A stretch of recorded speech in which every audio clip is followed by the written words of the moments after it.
자, 우리 성화 두 번째 시간. 로이 존스 목사님 거 교리 강좌 시리즈는 19장 2권 19장 성화 하나님의 일과 우리의 일, 이 부분을 제가 오늘 할 거고, 웨스민스터 신앙고백서는 제13장 성화에 대해서 같이 보려고 합니다. 자, 우리는 지난주에 우리가 상고한 거는 뭐냐면 성화와 칭의, 그죠? 칭의와 성화는 구별은 해야 돼요. 그죠? 다른 거예요. 그래서 칭의와 성화는 구별은 해야 되지만 분리될 수는 없어요. 그냥 유기체적으로 연합돼 있다는 거예요. 그래서 칭이 됐다. 그래서 우리가 믿음이 생겨서 의롭다함을 받게 됐습니다. 라고 하는 것은 성화가 이미 시작된 거예요.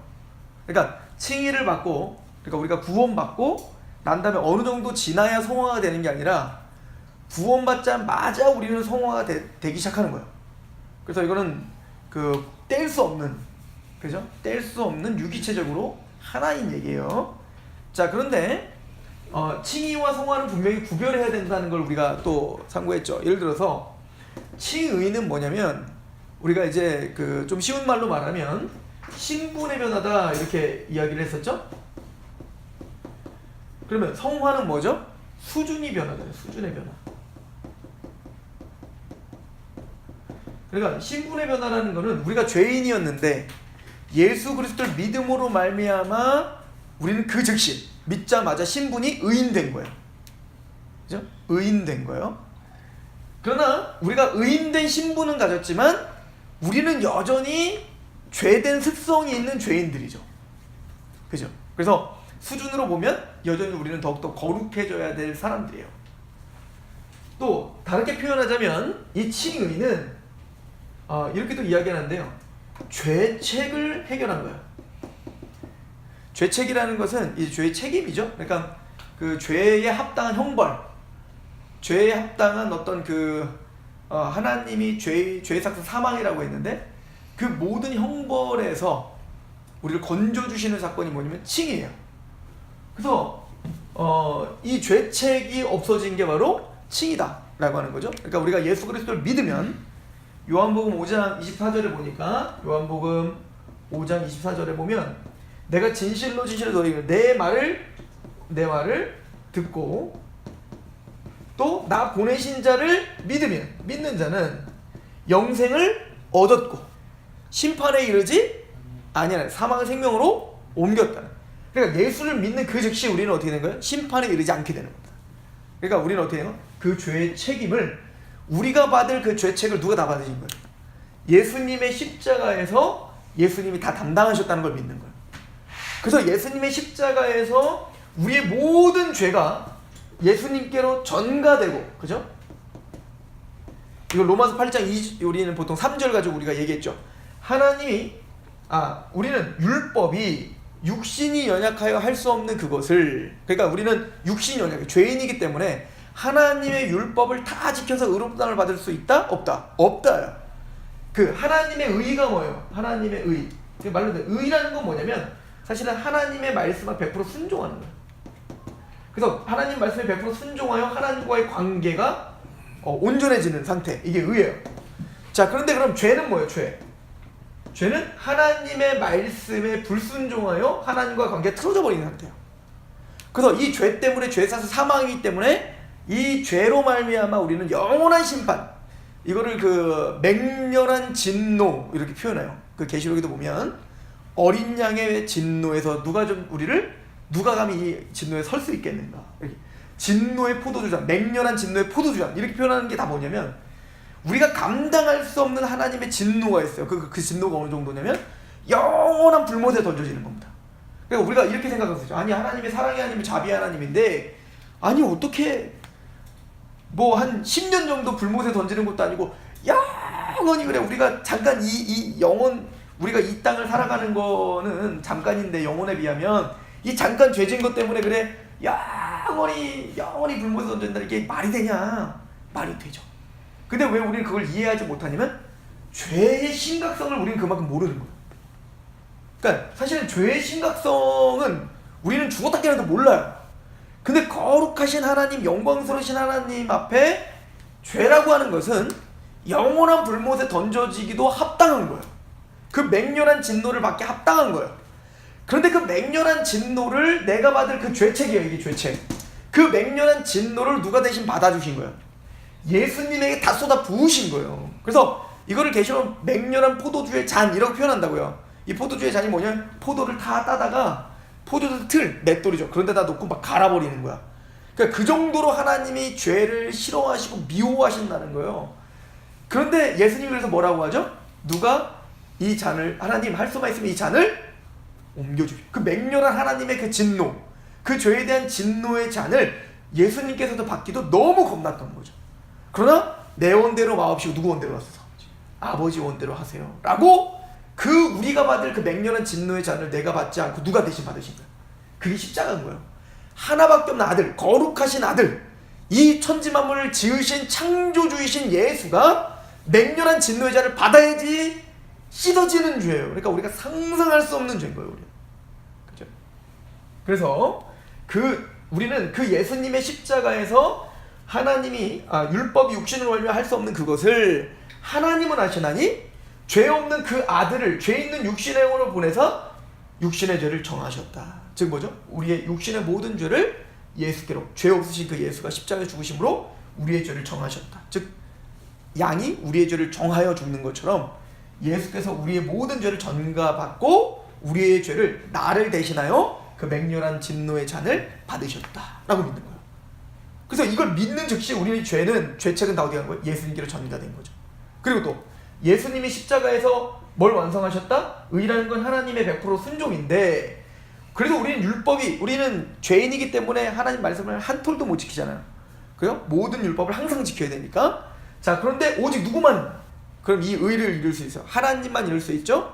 그래서 하나님이 누굴 보내신 거예요? 하나님이신 예수를 보내신 거예요. 왜? 육체로 왜 보내셨죠? 의를 만들려면 순종이 필요해요. 근데 순종은 말장난이 아니라 정말 우리와 똑같은 입장이 되셔서 순종하셔야 되는 거 아니에요? 그죠? 쇼가 아니라면.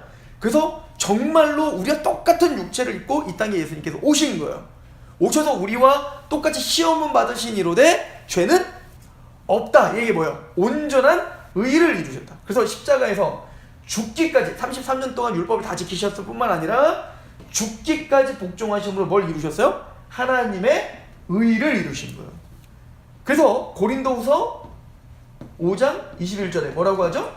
하나님이 죄를 알지 못하시는 일을 우리를 대신하여 죄로 삼으신 것은 우리로 하여금 하나님의 의가 되게 하려 하심이라. 그러니까 우리의 죄를 예수님이 가져가셨을 뿐만 아니라, 그래서 우리의 죄책을 없어주실 뿐만 아니라 하나님이 십자가에서 죽기까지 완성하신 그 하나님의 의를 우리에게 주시려는 거예요. 그죠? 이걸 뭐죠? 죄, 의의 전가예요. 전가교회예요. 너무 중요한 교리예요. 그래서 우리의 죄는 예수님께로 어떻게 다 가고 우리의 죄책은 다 예수님께로 전가되고, 우리는 예수님 십자가에서 이루신 하나님의 의는 누구에게 전가되고 우리에게 전가되고, 이거를 믿는 게 신앙이야. 그죠? 그래서 루터가 이걸 뭐라고 했다? 위대한 교환이 일어났다. 이렇게 표현한 거예요. 자, 그런 것처럼 우리가 그런 예수를 믿을 때, 예수님의 십자가를 믿을 때 우리는 그 즉시 죄책이 사라지는 거죠. 그리고 의인된 겁니다. 의롭다 칭함을 받은 거예요. 그죠? 그러나 우리가 이렇게 의롭다함을 받았지만 예수 그리스도의 의로 말미암아, 여러분들 잘 보면 우리가 웨스트민스터를 읽어보면 뭐라고 써있냐면 그 의가 우리에게 주입된 것이 아니라 이렇게 표현하고 있어요. 무슨 얘기냐면 예수님의 의가 장훈이한테 쏙 들어가가지고 장훈이의 본성 속에 의를 만들어낸 게 아니야. 무슨 얘기냐면 예수님의 의로 그냥 그 의로다가 장훈이 거를 간주해 주신 거야. 그래서 칭의라고 하는 거야. 의롭다 칭해 주신 거야. 여전히 우리 안에는 뭐가 있어요? 죄가 있는 거예요. 그러니까 예수님의 십자가로 우리 죄가 사함을 받았지만 그러나 여전히 죄된 본성은 우리에게 있다 없다? 있죠. 그럼 우리 현실 속에 있잖아. 우리는 체험적으로 알잖아요. 우리가 여전히 죄가 있는 거 알잖아요. 그래서 뭐라고 하냐면 칭의는 죄책이 없어지는 거라면, 성화는 뭐냐면 성화는 죄의 오염으로부터 구원받는 거야. 우리 이렇게 구분해요. 칭의는 죄체로부터의 구원이에요. 즉 심판받는 곳에서 어떻게 하는 거예요? 우리를 건져주시는 거예요. 이게 구원이에요. 그런데 하나님이 우리를 구원하신 목적은 단순히 여러분들 심판받지 않는 것만의 목적이 아니라 의롭다 칭해 주셨어요. 신분적인 변화가 됐어요. 그러나 그것뿐만 아니라 하나님은 뭐까지도 없애고 싶어요. 우리 안에 죄의 오염도 없애고 싶어요. 죄의 오염은 뭐예요? 우리가 아담이 타락한 이후에 모든 인간은 태어나면서 죄의 본성을 갖고 태어난다고. 게으르고 이기적이고 탐욕이 있고 그래서 나밖에 모르고 이게 다 죄잖아요. 죄. 이게 죄의 오염이라고요. 전적 부패. 그런 전적인 부패함으로 하나님이 아니라 죄에 더 빠른 우리들의 마음을 하나님은 진짜 거룩하게 만들고 싶으실 거잖아요. 그죠? 그 죄의 오염에서 구원시키는 것을 뭐라고 하냐면 성화라고 하는 거예요. 이걸 수준의 변화라고 하는 거죠. 그러니까 우리가 어제보다 1년 전보다 예수님 믿고 칭의하고 바로 시작되는 이 성화 과정을 통해서 우리는 끊임없이 어떻게 되는 거예요?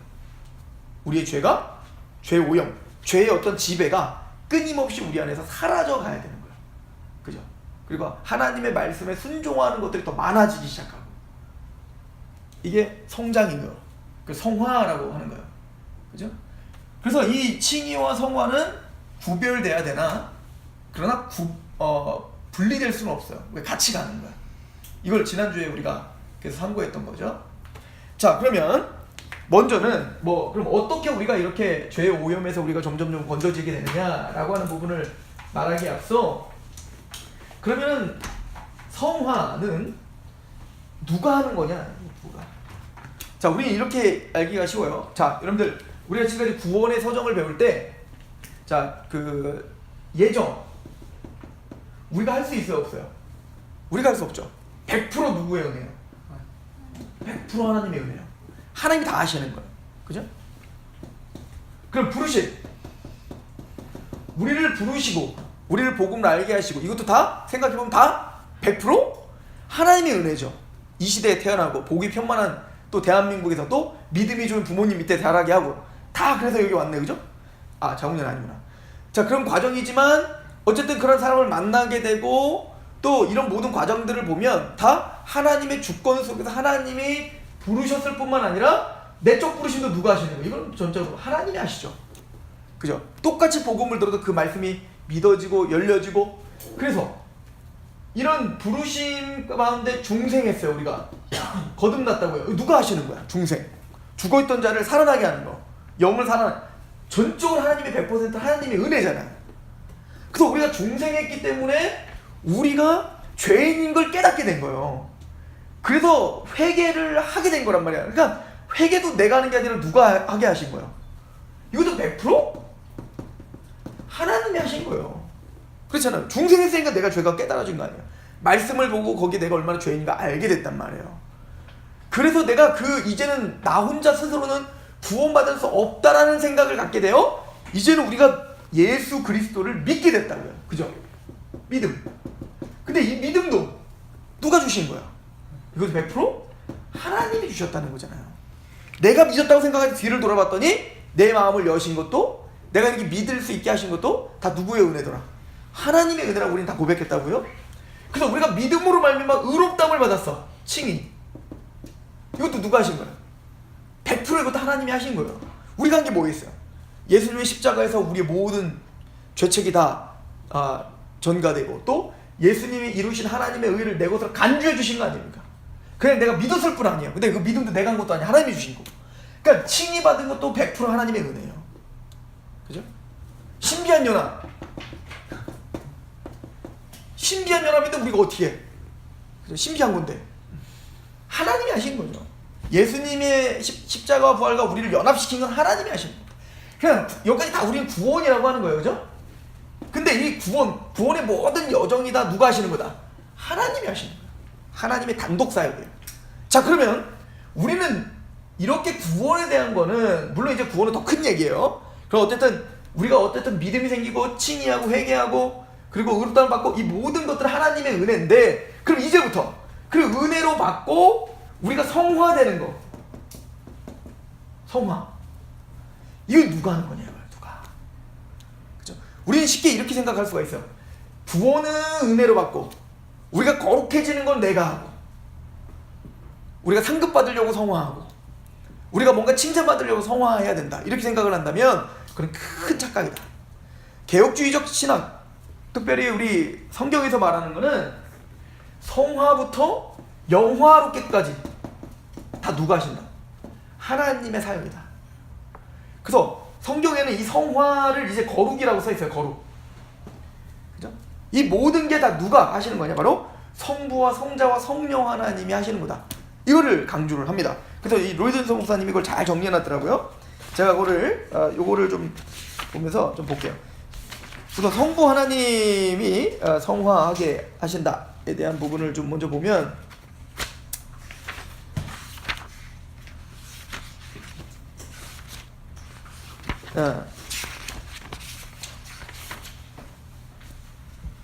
자, 우리 히브리서 13장 한번 보세요. 히브리서 13장.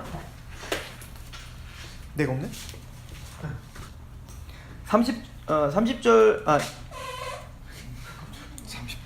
자, 20절에서 21절.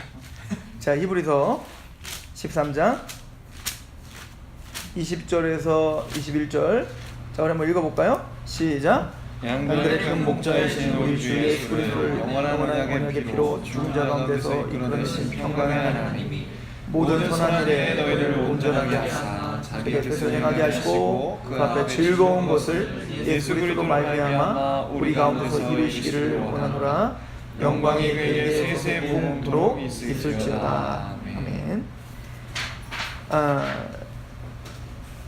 자, 여기서 보니까 하나님께서, 영광의 그 하나님께서 우리 21절에 모든 선한 일에 너희를 온전하게 하사. 그러니까 우리를, 모든 선한 일이 뭐예요? 하나님의 뜻대로 우리가 완성되어 가는 거잖아요. 그 모든 선한 일을 온전하게 하시는 분이 누구래요? 하나님인 거예요. 성부 하나님. 그래서 우리 그 성화의 주체는 바로 성부 하나님이시다 라고 이야기를 한 구절만 더 보면 데살로니가전서 5장을 보세요. 데살로니가전서 5장.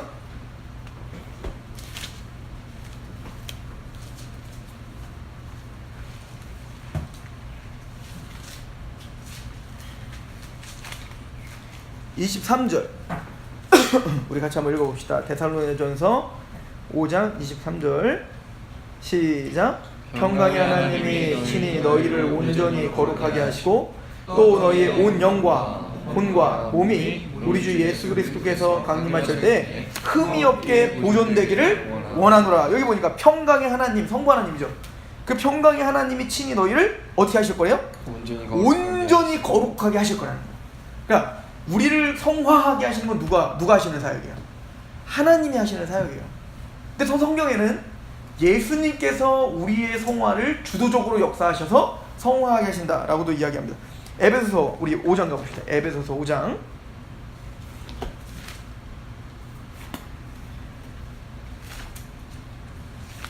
에베소서 5장 25절부터 26절. 자, 같이 한번 읽어볼까요? 5장 25에서 26절. 시작. 남편들아 아내 사랑하기를 그리스도께서 교회를 사랑하시고 그 교회를 위하여 자신을 주신 것 같이 하라. 이는 곧 물로 씻어 말씀으로 깨끗하게 하사 어떻게 하세요? 거룩하게 하시고. 이게 성화예요. 즉 예수님께서 자기의 목숨을 내어주시면서 우리를 사랑하셔서 우리에게 믿음을 주실 뿐만 아니라 우리를 거룩하게 하시는 거예요. 그러니까 성화라고 하는 것은 하나님의 사역이면서 누가 하시는 사역이에요? 예수님이 십자가에서 죽으신 목적이 여기 있다는 거예요. 우리를 성화하게 하는 거, 거룩하게 하는 거 말이죠. 디도서 2장도 한번 봅시다. 디도서 2장.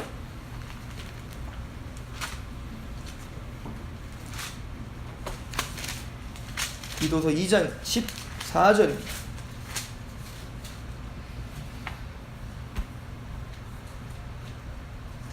자, 14절 시작. 그가 우리를 대신하여 자신을 주심은 모든 불법에서 우리를 속량하시고 우리를 깨끗하게 하사 선한 일을 열심히 하는 자기 백성이 되게 하려 하십니다. 자, 13절. 복스러운 소망과 우리의 크신 하나님, 이 누구야? 구주 예수 그리스도. 그러니까 예수님은 하나님이죠. 그죠? 근데 그 하나님이신 예수께서 그가 우리를 대신하여 자신을 주셨던 이유, 그러니까 예수님께서 십자가에 죽으신 이유가 어디냐? 예수님이 왜 기쁘신 마음으로 우리를 위해서 대속제물이 되셨냐 이거예요. 그죠? 그 목적은 어디 있냐는 거예요. 우리를 속량하시고 우리를 깨끗하게 하사 선한 일을 열심히 하는 자기 백성이 되게 하려 하는 거. 그러니까 성화도 예수님의 십자가의 죽음의 목적지가 어디예요? 단순히 여러분들 구원받는 게 목적지가 아니라 우리를 깨끗하게 하시사 그 선한 일을 열심히 하는 하나님의 백성이 되게 하기 위해서 예수님 십자가에 죽으신 거예요.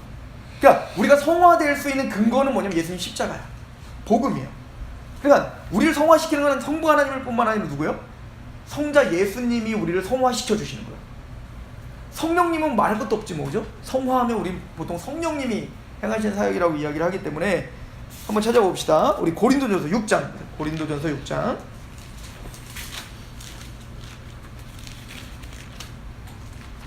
자, 6장 11절. 자, 같이 한번 읽어봅시다. 고린도전서 6장 11절. 시작. 너희 중에 이와 같이 하는 자들이 있더니 주 예수 그리스도의 이름과 우리 하나님의 성령 안에서 씻음과 거룩함과 의롭다함을 받았느니라. 여기서 씻음은 중생의 씻음을 말하는 거고요. 거룩함은 성화를 말하고, 그리고 의롭다함은 칭의를 말해요. 근데 사실은 이 성경에는요, 이 성화와 칭의를 같이 쓸 때가 많아요. 그래서 이제 성화를 두 가지로 이제 이야기를 하는데, 하나는 이제 즉각적인 성화라는 게 있어요. 뭐 여러 말로 쓰는데 즉각적인 성화, 그리고 하나는 점진적인 성화. 즉각적인 성화는 예수를 믿자마자 우리가 거룩해지는 거예요. 그리고 점진적인 성화는 즉각적인 거룩함이 있을 뿐만 아니라 우리는 계속 거룩해져야 되는 게 있는 거예요. 그래서 이제 즉각적인 성화는 뭐냐면 사실 이제 구별됨이라고 하는 거예요. 구별됨, 성화라는 단어가 사실 구별된다는 뜻이에요. 여러분들 그 성물들을 물을 뿌려가지고 구별시키잖아요. 그죠? 하나님께 쓰는 걸로 구별시키지 않습니까? 그런 것처럼 예수를 믿으면 즉각적으로 우리는 어떻게 해요? 거룩해지는 겁니다. 그죠? 그래서 우리는 하나님 앞에 구별된 거룩한 제사장이 되고 산 제물들이 되는 거예요. 그러나 그럼에도 불구하고 또 우리는 어떻게 해요? 점진적으로 진짜 거룩해져야 돼. 누구처럼? 예수님처럼 거룩해져야 되는 거예요. 사실은 성화의 목적지는 어디냐면 율법의 완성이죠. 율법이 완성되는 게 성화의, 왜냐면 죄는 율법을 어기는 거잖아. 하나님의 말씀에 온전히 하나님의 말씀과 우리가 온전히 일치되는 상태. 이게 뭐예요? 성화의 완성이죠. 그래서 여러분들 보면 왜 이런 얘기 들어갔잖아요. 10계명이 있는데 그 10계명의 첫 번째부터 네 번째 계명은 누구에 관한 거? 하나님에 대한 거잖아요. 그죠? 나 외에 다른 신 두지 마. 나 외에는 다른 형상도 만들지 마. 그리고 하나님의 이름을 망령때 일컫지 마. 안식일을 거룩히 지켜. 이게 다 뭐 하나님에 대한 법이라고요. 그리고 5번째 계명부터 10번째 계명까지는 누구? 사람에 대한 계명이에요. 이웃에 대한 계명. 그래서 이거를 간결하게 이제 요약하면 뭐예요? 하나님 사랑과 이웃 사랑이에요. 그러니까 하나님을 사랑하면 그냥 이 계명은 몰라도 우리는 지키고 있는 거예요. 왜? 하나님을 사랑하니까 하나님 외에는 다른 신 두고 싶지 않을 거 아니에요. 하나님을 사랑하면 정말 안식을 거룩하게 지키려고 할 거 아닙니까? 그리고 이웃을 사랑하면 이거를 뭐 도둑질하지 마 이렇게 하지 않아도 우리는 이웃을 정말 사랑하면 도둑질 하고 싶지 않죠. 왜 도둑질해요? 내가 사랑하는 사람 내 집에 왔는데 훔치고 싶은 마음이 들으면 사랑 아니지. 더 사주고 싶지. 그죠? 그런데 그 하나님 사랑과 이웃 사랑을 한마디로 말하면 사랑이에요. 근데 그 사랑의 완성이 누구예요? 예수님이에요. 예수님이 십자가에서 이걸 다 완성하신 거예요. 그죠? 예수님의 십자가에서 뭡니까? 십자가의 죽으심으로 하나님과 이웃에 대한 그 모든 율법을 완성하셨고, 그리고 또 하나님은 자기 아들, 하나님의 가장 큰 소원은 모든 하나님의 백성들이, 택함받은 백성들이 다 구원받는 일인데 그거를 위해서 자기를 희생하는 거예요. 하나님에 대한 사랑, 마음을 다하고 뜻을 다하고 목숨을 다하여 예수님 하나님을 너무너무 사랑했기 때문에 자기의 목숨을 내어 던지면서까지도 하나님의 그 마음과 뜻을 이루어드리잖아요. 그러니까 하나님의 사랑이 결정체고, 또 이웃에 대한 사랑, 우리가 원수되어 예수를 못에 박을 한 게 다 우린데 자기를 죽이려고 하는 우리 인류를 위해서 예수님이 어떻게 한 거예요? 자기 목숨을 내어 던지기까지 우리를 사랑하시는, 그러니까 이웃사랑, 이것도 다 십자가에서 완성하신 거예요. 이게 바로 예수님의 십자가의 사랑이 그 율법의 완성인 거예요. 그죠? 그러니까 우리가 성화라는 건 뭐냐면 바로 예수님처럼 되는 겁니다. 예수님처럼 된다는 건 뭐냐면 하나님의 율법을 온전히 이루는 거죠. 이게 영화예요. 이해가세요? 그죠? 자, 그런데 그렇게 성화되어지는 것은 내가 하는 게 아니라 아까 말했죠. 성부 하나님이 그렇게 성화되게 하시고 성자 예수님 십자가의 죽으심으로 그 복음을 통해서 우리를 이렇게 성화시켜 주시는 것이며, 또 성령 하나님이 오늘도 역사하셔서 우리를 이렇게 성화시켜 주시는 거예요. 그죠? 그러니까 우리가 할 수 있는 사역이 아닌 거예요. 이렇게 거룩해지는 것도. 누가 하시는 거라는 거예요? 철저히 성부와 성자와 성령 하나님이 하시는 사역이에요. 그럼 우리가 어떤 방편으로 성화되어질까요? 그 방편은 바로 이 말씀입니다. 하나님의 말씀을 가지고 성령님이 우리를 성화시켜 주시는 거예요. 자, 고린도 후서를 잠깐 나오세요. 고린도 후서.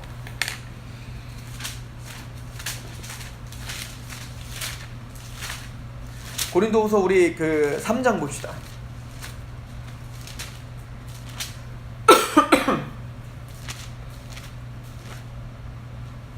자, 고린도후서 3장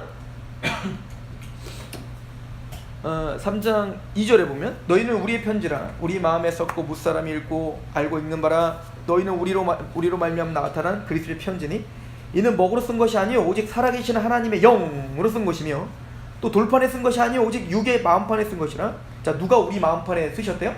하나님의 성령님이 우리 마음, 그러니까 거듭남을 말하는 거예요. 즉 우리가 구원받았을 때 우리는 돌판, 즉 모세는 돌판에 계명이 쓰여졌잖아. 그런데 우리 마음판에는 뭐가 쓰여졌다? 세 계명이 쓰여졌어요. 그 세 계명은 뭐냐면 율법인데 그 율법의 완성이 예수님의 십자가가 우리 안에 쓰여진 거야. 이해가요? 근데 누가 우리 마음판에 그걸 쓰신 거야? 성령님이 쓰신 거라고요. 자, 다시 거듭남을 한번 생각해보세요. 물과 성령으로 거듭나야 된다 할 때 어떻게 거듭나요? 베드로가 고넬료네 집에 갔어요. 그래서 고넬료가 베드로를 청하면서 뭐라 했죠? 천사들이 너 요빠 있는 베드로를 청하면 구원 얻을 말씀을 전해줄 거라고 했다. 그러니까 베드로는 지금 고넬료에게 뭘 전해요? 구원 얻을 말씀, 즉 복음, 즉 예수님에 대한 십자가 부활 이야기를 전했다고요. 그랬더니 고넬료네 집에 복음을 전했더니 누가 임하시기 시작해요? 거기 하나님의 성령이 임하시더라. 우리가 처음 믿을 때 하셨던 그 성령이 임하시더라. 그러니까 그때 뭐야? 그 복음의 말씀을 우리 마음판에 어떻게 새겨주시는 거예요. 그때 우리는 자각되는 거죠. 믿음이 확증이 되는 거죠. 그래서 데살로니가전서 1장에 뭐라고 했어요? 하나님의 복음이 너에게 말로만 임하는 게 아니라 능력과 누가? 성령과. 그럼 뭐가 생겨? 큰 확신이 생기는 거라고. 이해가죠? 그러니까 이 말을 한 거예요. 지금 고린도후서 3장은 즉 우리가 구원받았을 때 새 언약이 일꾼됐을 때 우리는 하나님의 그 말씀 복음이 어디에? 하나님의 영을 통하여 내 마음에 새겨졌다 이거예요. 이걸 다른 말로 말하면 마음의 할례. 막 다 기억나요? 이거 예전에 거듭남할 때 우리 좀 했었는데, 그죠? 자, 아무튼 그래서 구원받았다는 얘기야. 6절. 그가 또한 우리를 새 언약 일꾼되게 만족하게 하셨으니 율법 조문을 하지 아니하고 오직 영으로 함이니 성령님이 그렇게 하셨다는 거예요. 율법 조문은 죽이는 것이요 영은 살리는 것이니라. 돌에 써서 새긴 죽게 하는 율법 조문의 직분도 영광이 있어 이스라엘 자손들이 모세 얼굴이 없어질 영광 때문에도 그 얼굴을 주목하지 못하였거든.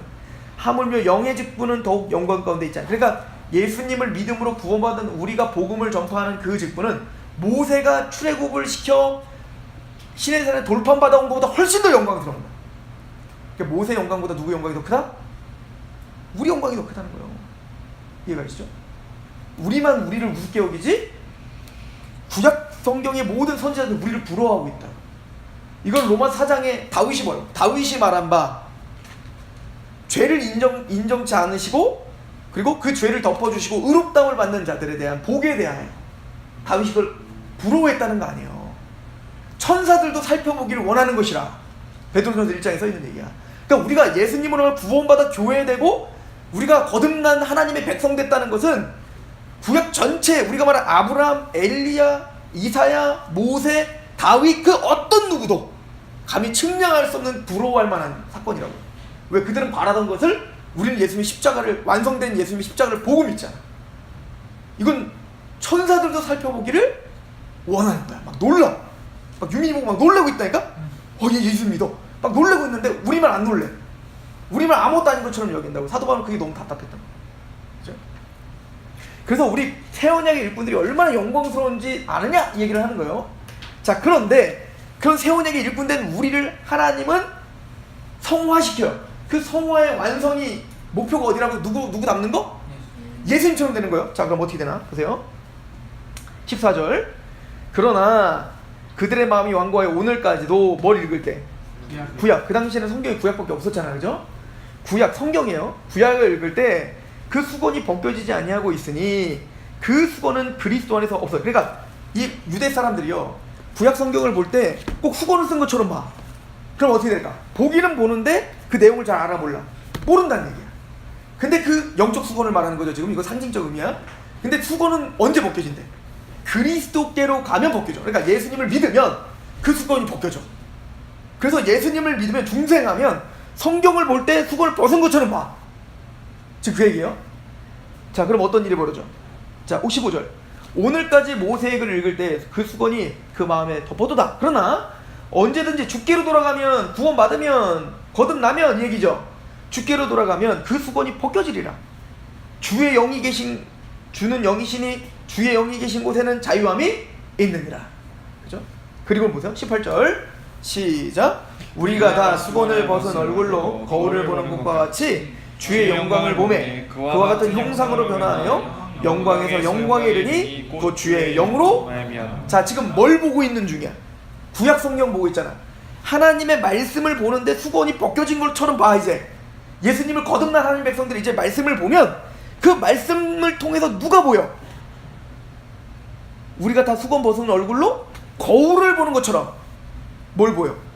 주의 영광을 봐. 그러니까 성경을 통해서 누가 보여? 예수님이 보여. 예수님의 영광. 예수님을 통해서 우리에게 이루신 하나님의 은혜, 그 예수님이 보여. 그럼 우리는 그걸 통해 막 감격해. 와, 이것도 예수님 얘기네. 그러네, 예수님을 십자가에 죽으신 게 바로 이런 거였네. 아브라함 때부터 이미 복음이 선포되고 있었네. 그래, 노아 방주 이야기가 바로 그 예수님을 우리에게 설명해 주기 위한 거네. 이렇게 예수님의 영광을 보는데 우리는 성경을 통해서 예수님을 볼 뿐인데 큰바위 얼굴, 여러분들 큰바위 얼굴 봤더니 그 큰바위 얼굴 같이 생긴 사람이 오면 이 동네 무슨 영웅이 된다 어쨌다 뭐 그랬다는 거 아니에요? 그래서 그 사람을 이제 큰바위 얼굴 같이 생긴 사람이 오면 그 사람이 뭐다 그랬는데 알고 그 꼬마가 큰바위 얼굴이었어. 왜? 계속 큰바위 얼굴 쳐다봤더니 큰바위 얼굴처럼 되더라. 뭐 이런 거잖아요. 그거와 같은 거예요. 우리가 말씀을 통해서 예수님의 영광을 끊임없이 보니까 우리가 자연스럽게 뭐가 되더라? 주의 형상으로 화하여지다. 예수님을 닮아가기 시작하는 거예요. 우리는 말씀을 볼 뿐인데 그 말씀에서 예수님의 영광을 봤는데 그렇게 말씀을 계속 보다 보니까 점점 뒤를 돌아보니까 우리가 예수님을 닮아가고 있어. 어떻게 이런 일이 벌어지죠? 누구로 말미암아? 곧 주의 영으로. 성령님이 그렇게 하시는 거예요. 성령님이 이 말씀을 기록하게 하셨고 성령님이 이 말씀을 깨달아 예수 그리스도를 보게 하셨고 또 그 말씀을 볼 때 우리도 모르는 사이에 예수님을 닮아가게끔 주님께서 역사하고 계십니다. 성령님이 뭐를 가지고 우리를 성화시켜 주시죠? 말씀인 겁니다. 그래서 성경은 사도 바울이 디모데에게 뭐라고 이야기하냐면 성경이 우리를 성장시키고 온전하게 하는 도구라고 이야기하는 거예요. 디모데전서 봅시다. 디모데전서.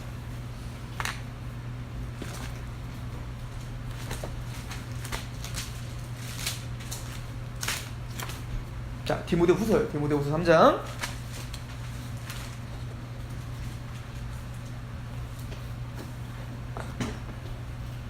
3장 1절부터 보세요. 너는 이것을 알라. 말세에 고통하는 때가 이르러 사람들이 자기를 사랑하며 돈을 사랑하며 자랑하며 교만하며 비방하며 부모를 거역하며 감사하지 않으면 딱 지금 시대죠. 항상 이랬어요. 사실은 이게 더 증폭되어지고 악해지고 있어요. 무정하며 원통함을 풀지 아니하며 모함하며 절제하지 못하며 사나우며 선한 것을 좋아하지 아니하며 배신하며 조급하며 자만하며 쾌락을 사랑하기를 하나님 사랑하는 것보다 더하며 경건의 모양은 있으나 경건, 이 교회 안에 이런 일이 있다는 거예요. 그래서 꼭 믿음은 있는 것 같지만 뭐는 없어요. 그 안에 내용은 없어요. 경건의 능력은 없어요. 6절 그들 중에 남의 집에 가만히 들어가 어리석은 여자들을 유인하는 자들이 있으니 그 여자는 죄를 중히 지고 여러 가지 욕심에 끌린 바 되어 항상 배우지만 끝내 진리의 지식을 이룰 수 없느니라. 얀네와 얀브레가 모세를 대적한 것과 같이 그들로 진리를 대적하니 이 사람들은 그 마음이 부패한 자요 믿음에 관한 버림받은 자들이야. 그러나 그들이 더 나아가지 못할 것은 저 두 사람이 된 것과 같이 그들의 어리석음이 드러나게 될 것이라. 나의 교훈과 행실과 의향과 믿음과 오래 참음과 사랑과 인내와 박해를 받음과 고난과 또한 안디옥과 이고니온과 루스라에 당한 일과 어떠한 박해를 받은 것을 내가 과연 보고 알거니와 주께서 이 모든 가운데 나를 건지셨느니라.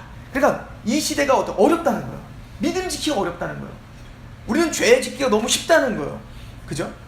그럼 이런 시대 가운데 그럼 디모데의 시대보다 오늘날 더하잖아. 그죠? 그럼 오늘날 가운데 우리가 어떻게 믿음을 지키고 어떻게 믿음을 성장시킬 수 있는가? 그 방법을 이제 사도 바울이 설명해 주고 있는 겁니다. 자, 뭐라고 하는지 보십시오. 14절. 자, 같이 한번 읽어봅시다. 14절 시작. 그러나 너는 배우고 확신한 일에 거하라. 너는 내가 누구에게서 배운 것을 알며 또 어려서부터 성경을 알았나니 성경은 능히 너로 하여금 그리스도 예수 안에 있는 믿음으로 말미암아 구원에 이르는 지혜가 그러므로 디모데야, 너는 이런 시대적인 흐름이 있으니까 이런 악함이니까 거기서 너희가 믿음을 지키고 성화하기 위해 첫 번째가 어디라는 거야? 성경을 집착하라는 거야. 성경은 너에게 구원을 주는 능력입니다. 성경은 우리를 거듭나게 하죠. 성경은 우리를 구원을 주시죠.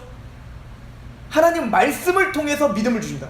믿음은 들으면 그리스도의 말씀을 합니다. 그러니까 말씀에 기반되지 않은 믿음은 거짓된 믿음이에요. 그 믿음에 대해서 우리가 이미 들었지 않습니까? 근데 그 성경은 우리를 죄사하고 구원받는 데만 필요한 게 아니라 우리의 모든 것 완성하기까지 성경은 필요해요. 자, 읽어봅시다.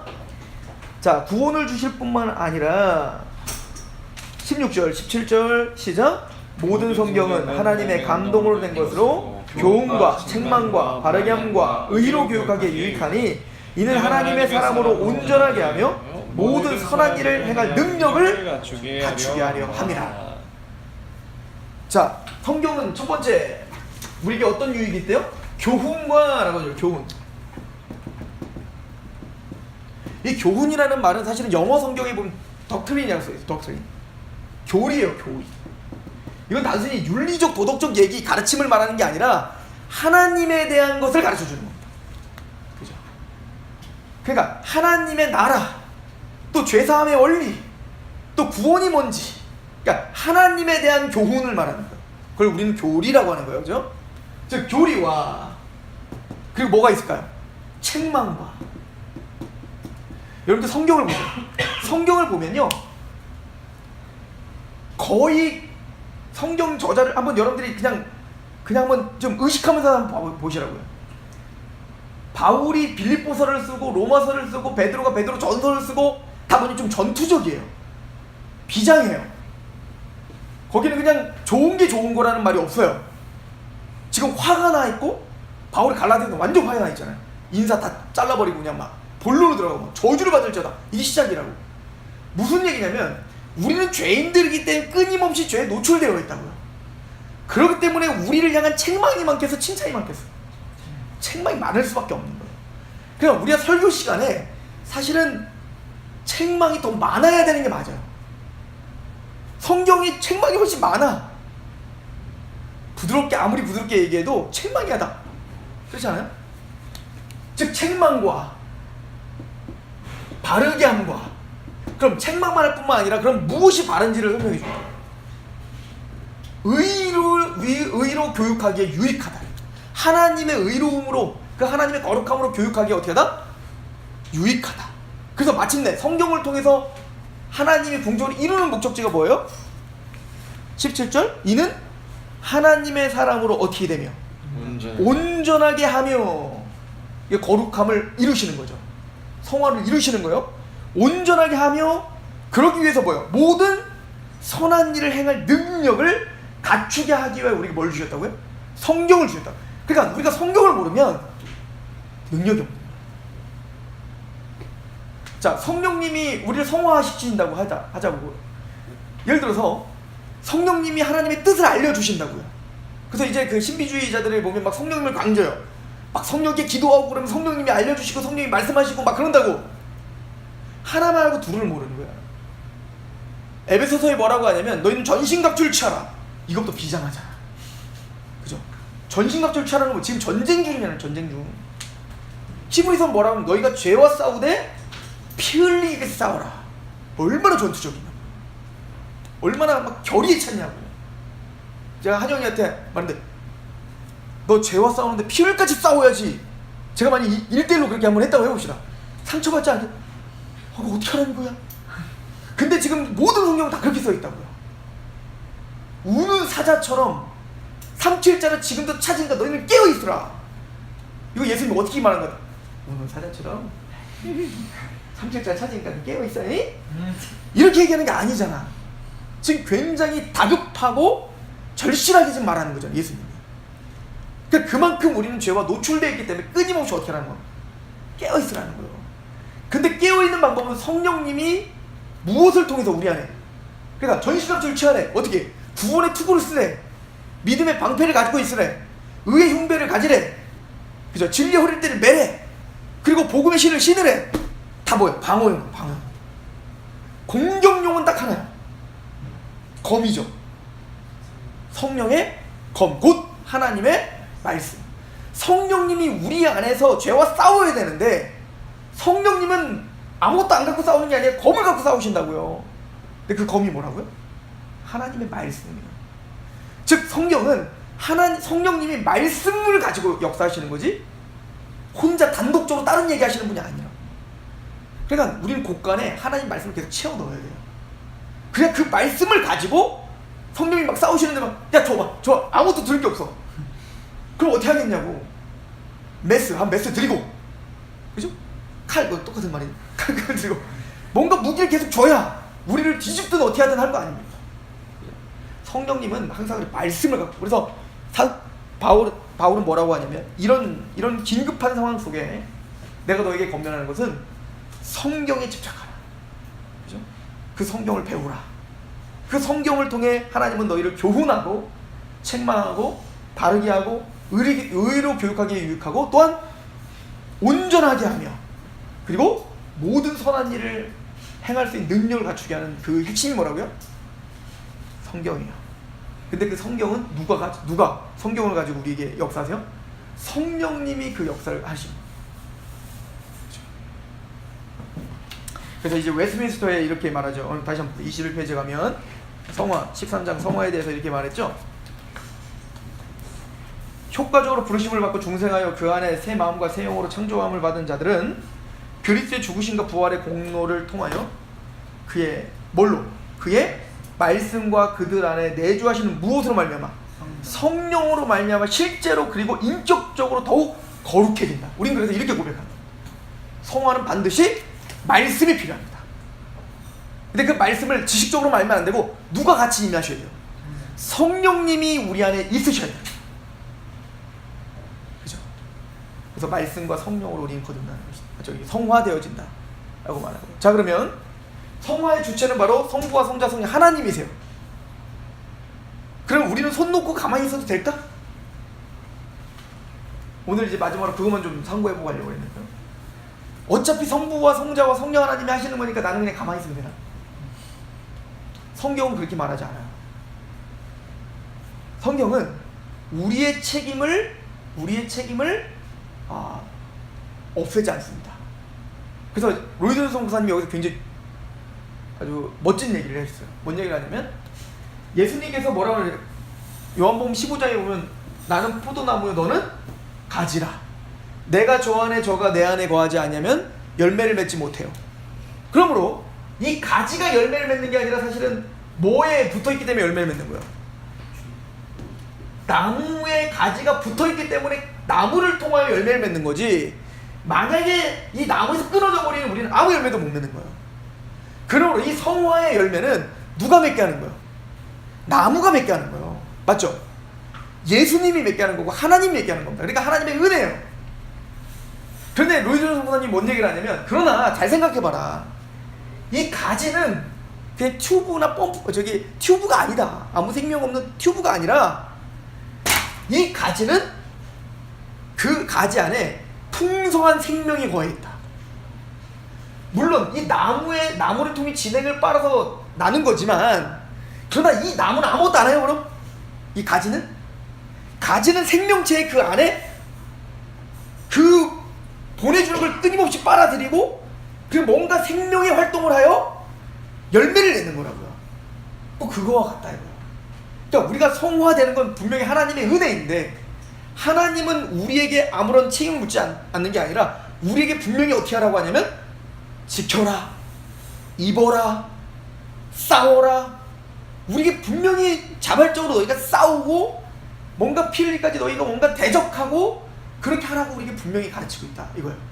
자, 이 좋은 균형이 있는데 이게 빌립보서입니다. 한번 가보시죠. 빌립보서 2장입니다. 빌립보서 2장.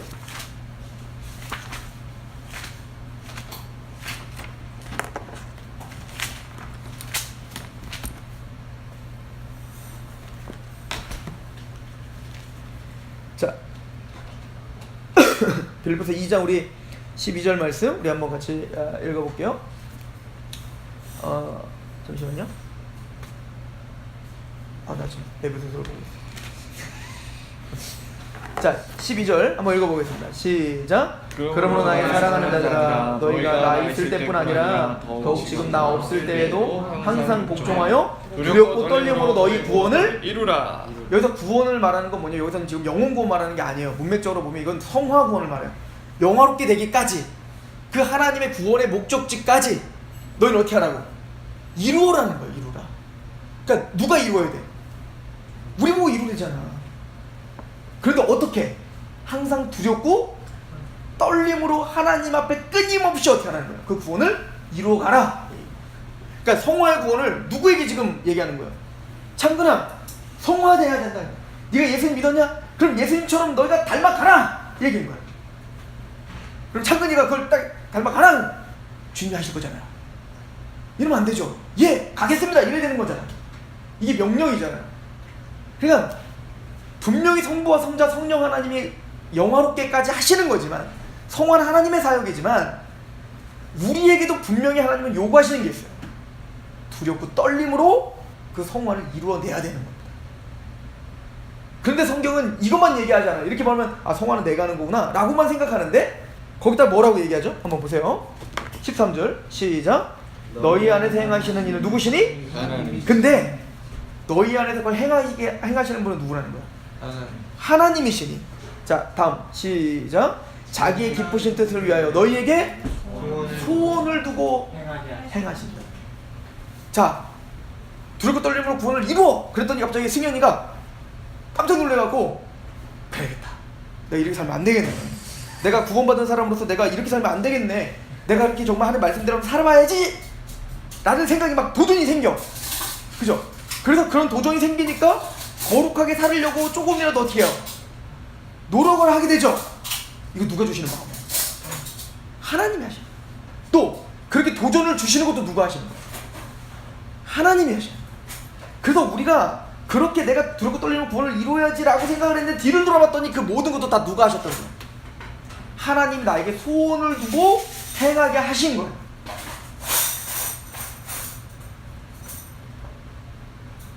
그래서 성화라고 하는 것은 항상 두 가지 가치 있다. 그럼 어떻게 해야 되냐? 우린요, 하나님이 행하실 것에 대해서 생각하지 말고 우리가 해야 될 것을 생각하면 돼요. 이해가 돼요? 그래서 그 우리가 해야 될 것들을 생각하면서 가다 보면 그렇게 마음을 주신 것도 지금 하나님이 하신 거예요. 그래서 아까 칭의와 성화를 구분할 수 없다는 얘기가 뭔 얘기였냐면, 여러분들 거듭났어. 거듭난 사람의 첫 번째 특징이 뭘까요? 내 죄를 깨닫게 되는 거죠. 자각하죠. 그럼 죄가 미워질 거 아니에요. 그럼 죄 때문에 막 애통할 거 아닙니까? 그게 이미 소원이 생긴 거죠. 뭐에 대한 소원이?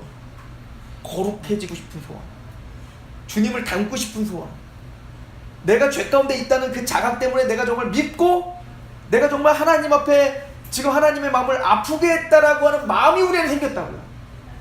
그래서 죄와 싸우되 피 흘까지 싸워.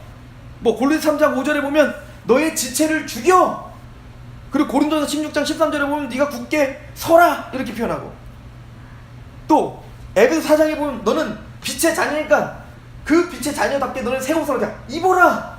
그런 말씀을 들을 때 맞아요 주님, 나는 그렇게 해야 되는 사람입니다 라고 자연스럽게 생각이 들 수밖에 없다고. 그러니까 이건 하나님께서 우리를 구원시키자마자 우리에게 만들어주신 하나님의 은총인 거예요. 그래서 그 자각 때문에 우리가 맞아, 난 내 몸을 좀 복종시켜야지 라고 하나님 앞에 결단하면 나가는 겁니다. 그러다 보니 성화가 되어가는 거 아니에요? 근데 뒤를 돌아봤더니 그것도 다 하나님의 은혜였던 거죠. 하나님 그 마음을 주신 거잖아요. 그죠? 또 지금 이 시간에 여기 앉게 하신 거, 그래서 한 번 더 다시 자각하게 하신 거, 이것도 지금 하나님의 은혜를 주신 거잖아요. 그래서 우리는 하나님이 베풀어 하신 은혜라고 설명하는 거예요. 그러나 우리가 할 일들이 그렇다고 해서 가만히 넋놓고 있으면 되겠네? 나 아니에요. 우리는 피 흘릴같이 싸워야 돼요.